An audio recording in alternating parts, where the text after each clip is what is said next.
তিন ভাই। বড় ভাই ছোট দুই ভাইকে বলতেছে, দেখো মেজো ভাই ছোট ভাই, আমরা আমাদের আব্বা আম্মাকে চলো ভাগ করে খাওয়াই।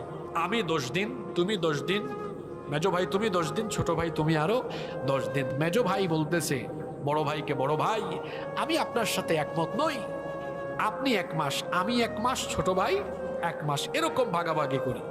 দুই ভাইয়ের এই কথাবার্তা শুনে ছোট ভাই বলতেছে বড় দুই ভাইকে, বড় ভাই মেজো ভাই শোনেন, একটা দাবি আপনাদের কাছে পেশ করি। তো বড় দুই ভাই বলতেছে করো। ছোট ভাই বলতেছে আব্বা আম্মাকে ভাগাভাগি করার দরকার নাই, আব্বা আম্মা দুজনকে সারা জীবনের জন্য আমার কাছে দিয়ে দেন। দেখছে ছোট ভাইয়ের উপর দায়িত্ব দিয়ে দিলে আমরা তো বাঁচলাম, আব্বা আম্মাকে দেখাশোনা করা লাগবে না, চিকিৎসাও করানো লাগবে না, খরচাপাতি কমে যাবে। এই তিন ভাইয়ের কথাবার্তা শুনছে এক চাচা। চাচা গিয়ে ছোট ছেলেকে বলতেছেন, ভাতিজা তুমি তো ব্যাককল। ছোট ছেলে বলতেছে, চাচা